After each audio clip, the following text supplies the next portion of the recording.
Greetings and salutations, friends and gamers of all stripes. My name is GM Dave, your man behind the screen. And I'm glad to be back.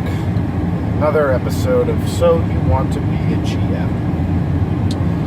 First off, I'd like to apologize for my absence over the last week. I kind of took an impromptu few days off because the 9 to 5 has been an absolute meat grinder lately.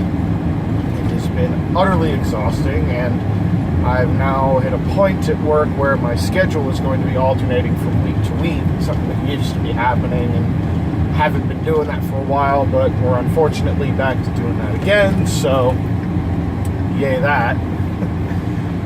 I sound salty, I know. I really do actually like my job quite a bit, but that is one aspect of it that has always kind of bugged me, is that minor inconsistency. But, you know, it's nothing compared to the inconsistency of my previous jobs. So, you know, whereas now it's like, oh, you know, you either work 6 to 3 one week and are doing deliveries, you know, in the next town up, or you're working 7 to 4 and staying in my home store.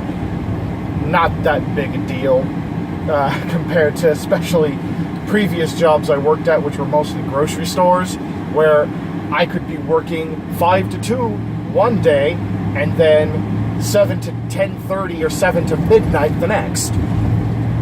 Yeah, a lot less of a jump at the one I'm at, which is really nice. But anyway, that along with things just being really busy, I've been snagging up overtime left and right because of how crazy this month has been. It's just left me really exhausted, so I needed to take a little bit of break, and let's be honest here, part of the reason for that break is the fact that Battle for Azeroth dropped on Monday.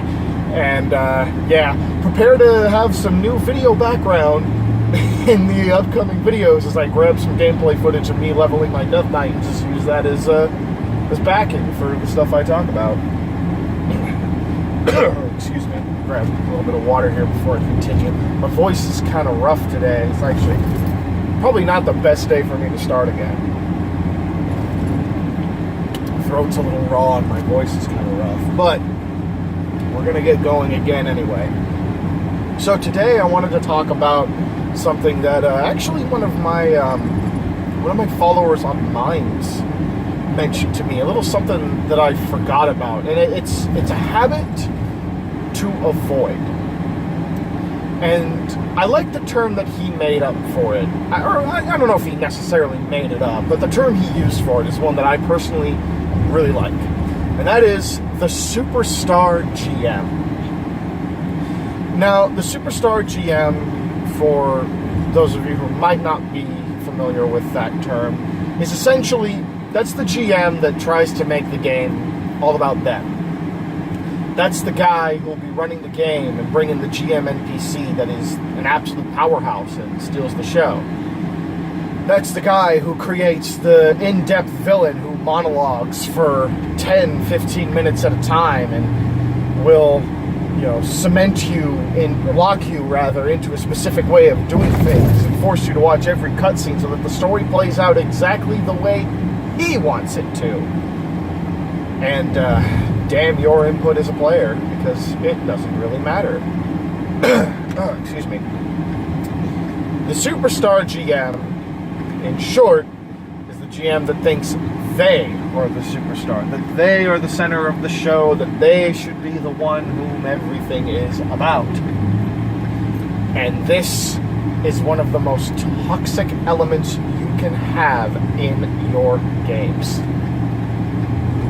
So, what are the problems with the Superstar GM? Well, a few of them are pretty obvious. First and foremost, if you're being the Superstar GM, or if you're playing with the Superstar GM, well, your play, your decisions, you as the player, don't matter as much.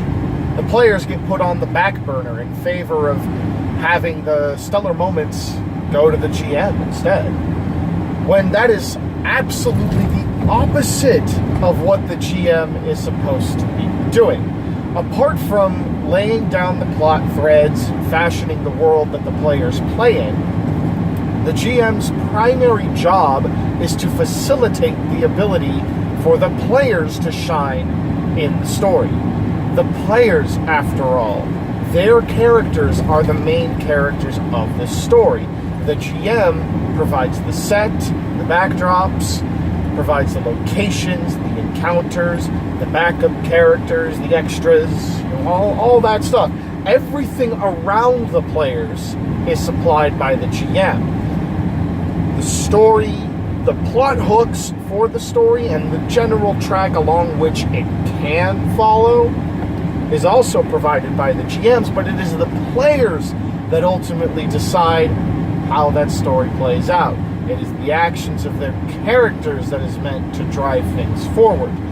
You, as the GM, are to facilitate that. The Superstar GM does not facilitate that. The Superstar GM makes themselves the center of attention. And at that point, not only are you hampering your player's ability to play the game, because if you've predetermined everything, then what do their decisions actually matter? In short, they don't matter. Not only that, you're actually actively stealing the fun away from your players, because in the end, as I just mentioned, they're going to know what they're doing doesn't matter. What they're doing makes no difference, has no impact on how things happen. Because if you, as the Superstar GM, are making it all about your great, powerful, amazing NPC that you've got walking with the party, or subjecting them to forced cutscenes where they're not allowed to interact with or stop whatever's going on, well then, why are they playing to begin with? Why are they there to begin with? Why aren't you just sitting at your computer with Microsoft Word open and writing this as a story instead? See, the Superstar GM, ultimately, they're not a game master. They're a storyteller, by and large. They've got a specific story they want to tell, a specific fantasy that they want to play out and explore with a specific character or concept or scenes in mind. And they want it to play out exactly as they view it. That's not gaming, friends and gamers. That is, for one, railroading to the worst degree. A little bit of railroading is okay, but that is unacceptable. You're taking all the agency away from your players. So you're not only railroading them to the worst degree, you're removing all the agency from them, and you're just playing out a story that you have in your head exactly as you see it. The only difference is, instead of writing it down in a word processor or on a sheet of paper, you're speaking it to a bunch of people sitting at your table. A bunch of people who did not agree to the experience of you speaking a story to them. They agreed to play a game. The Superstar GM, at the end of it, is not a GM, and that is what the problem is. If you want to be a GM, you do not want to be the Superstar GM. Because the Superstar GM exists for themselves first and foremost. Now, this is not to say that the GM's fun should not be considered when playing the games. Everyone's fun at the table should be considered when playing your games. You are all there to have fun together. That is the point of tabletop gaming. That is the point of tabletop RPGs. You have fun together. You share in the experience together. It is a group experience. The Superstar GM does not make it a group experience. The Superstar GM makes it an individual experience spouted at the group. It is not an experience that involves the group. It is one thrown at them. And that is probably not something your players are going to want. Your players are not going to enjoy the feeling of being shown up by a character that you made. Your players are not going to enjoy the feeling of being told exactly how things are happening with no agency in how it turns out, with no ability to interact. If they wanted that, and yes, this is a tired I know that what I'm about to say is a tired comparison. It's been made dozens of times over, but you know what? I don't care because it's an apt comparison. If your players wanted an experience told to them that they didn't necessarily have direct agency over, they could read a book or watch a movie or play a video game.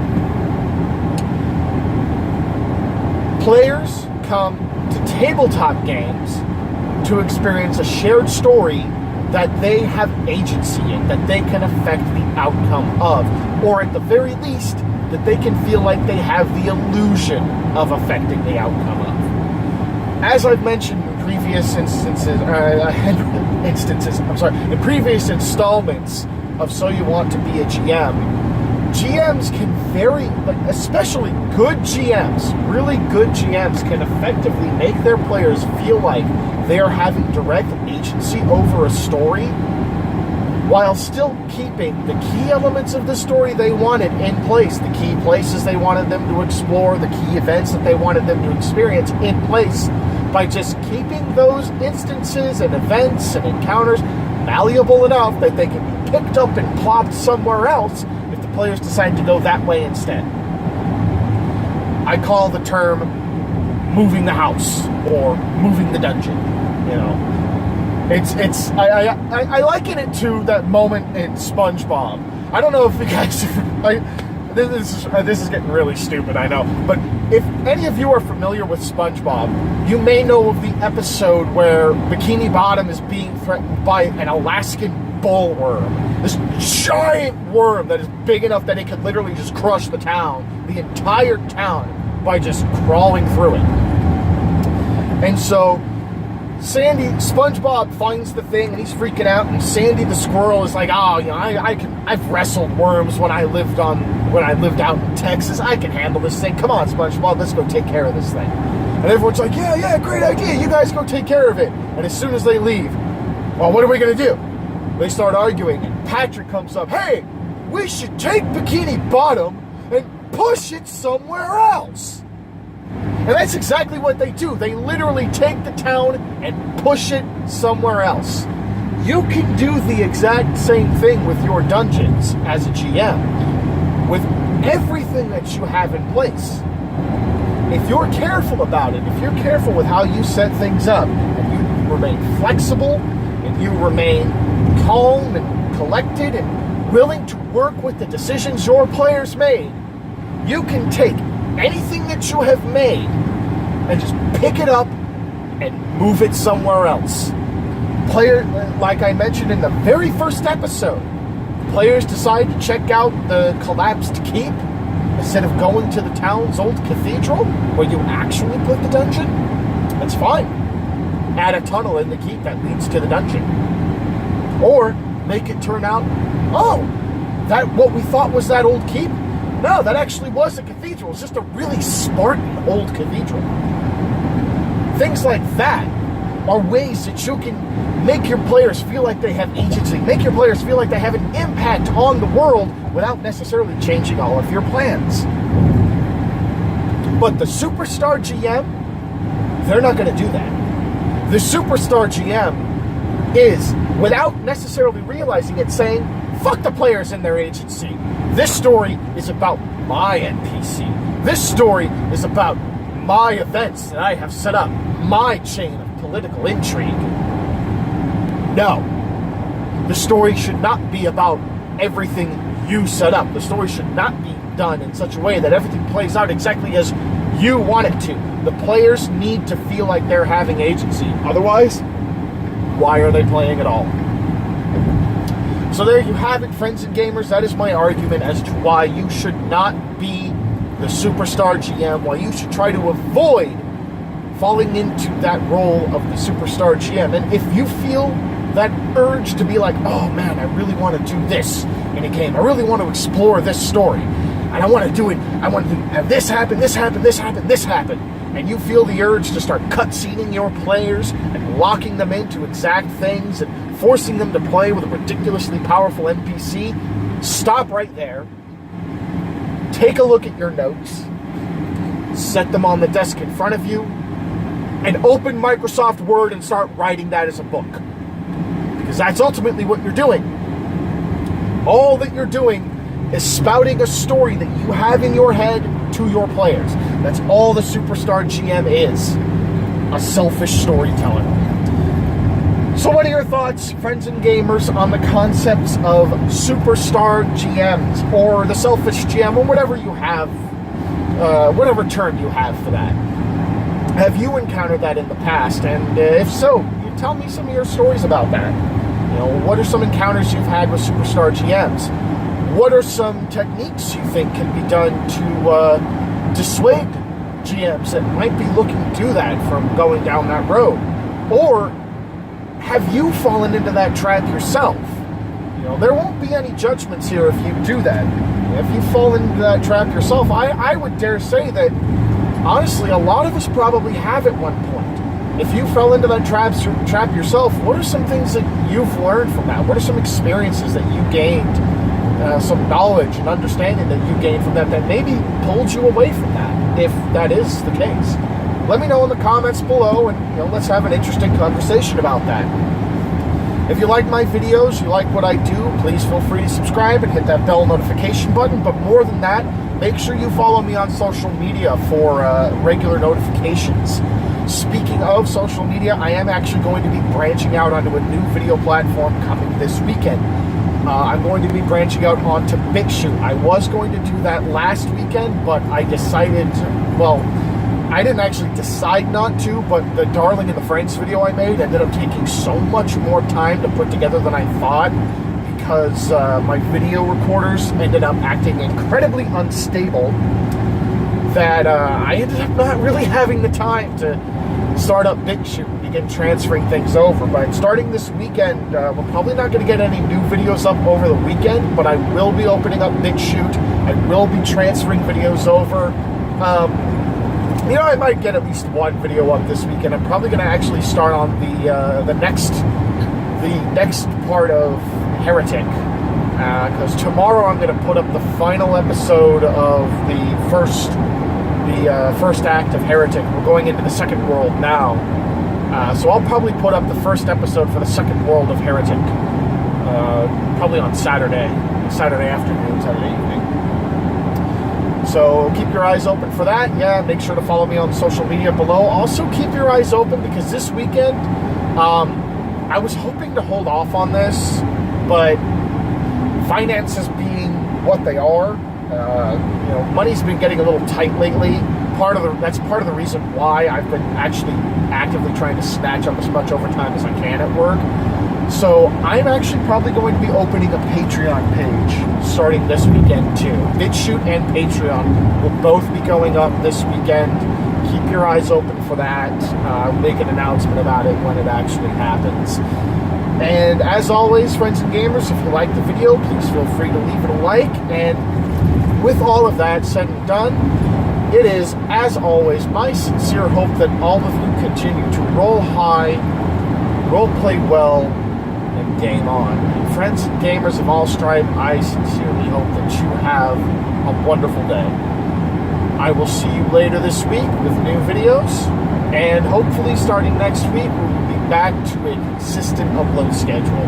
At least that's the plan. So take care, friends and gamers. I will see you next time. Peace.